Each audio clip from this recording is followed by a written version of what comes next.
तो last video के अंदर हमने ये टास्क कंप्लीट कर लिया था, जिसके अंदर हमने ग्लाइड रैंडम पोजीशन की कमांड देखी थी। तो अब हम अपने अगले टास्क की तरफ देखते हैं।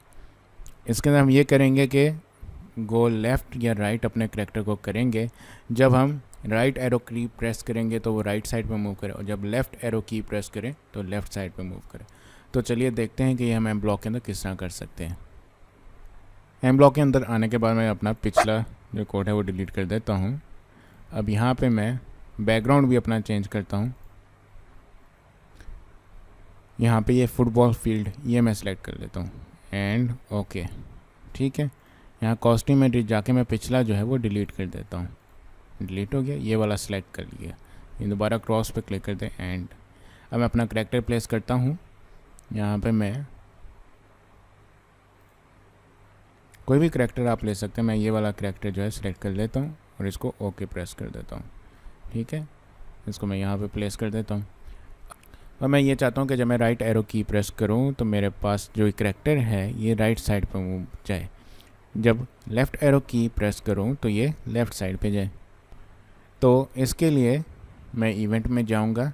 ये मुझे पता है कि ये वाला ब्लॉक प्लेस करना है।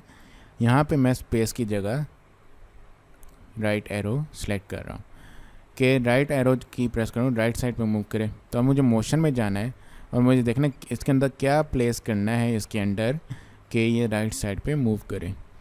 तो उसके लिए मैं जाऊँगा, मैं ये लिखूँगा चेंज x बाय 10। अगर आप यहाँ पे देखें तो x की वैल्यू 0 है, ठीक है। जब मैं राइट एरो की जो है प्रेस करता हूँ तो x की वैल्यू में 10 का एडिशन हो जाता है, ठीक है, जिसकी वजह से मेरा करैक्टर राइट साइड पे मूव कर रहा है। ये क्या करता है, ये ब्लॉक क्या करता है, ये x की वैल्यू में जब भी ये राइट एरो की प्रेस करूँगा उसके बाद ये वाला ब्लॉक एग्जीक्यूट होगा। तो ये ब्लॉक के अंदर क्या चेंज x बाय 10, हर मरतबा x के अंदर 10 की वैल्यू का एडिशन होगा, ठीक है। अब ये देखें मैं प्रेस कर रहा हूँ तो ये राइट साइड पे मेरा करैक्टर मूव कर रहा है।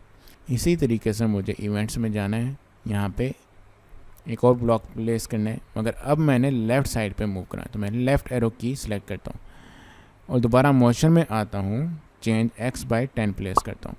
मगर अब मुझे लेफ़्ट साइड पे करैक्टर को मूव कराने के लिए x में से वैल्यू माइनस करनी पड़नी है, ठीक है। तो इसलिए मैं यहाँ पे -10 लिखूँगा, ठीक है। अब आप लेफ़्ट एरो की प्रेस करें तो आप देख सकते हैं करैक्टर जो है मेरा वो लेफ़्ट साइड पे मूव कर रहा है, सही है, वैल्यू डिक्रीज। और राइट साइड पे मूव करने के लिए राइट एरो की प्रेस करने पे x में एडिशन हो रही है और लेफ़्ट साइड पे मूव करने पे x की वैल्यू में सब्ट्रैक्शन हो रही है। तो उम्मीद है आपको समझ आ गई है कि एक तो चीज़ देख ली कि हम एक से ज़्यादा ब्लॉक प्लेस कर सकते हैं इस तरह के, ठीक है ना। ज़रूरी नहीं एक ही ब्लॉक प्लेस करना है, ये हमारी मर्ज़ी, हम जितने मर्ज़ी ब्लॉक प्लेस करें, ठीक है। और आपको ये भी समझ आ गई इस कमांड की कि चेंज x बाय 10 का क्या मतलब है। सेम यही कमांड जो है चेंज y बाय ये वाली यूज़ होती है, इसका भी सेम यही पर्पज़ है जो चेंज x बाय का पर्पज़ है।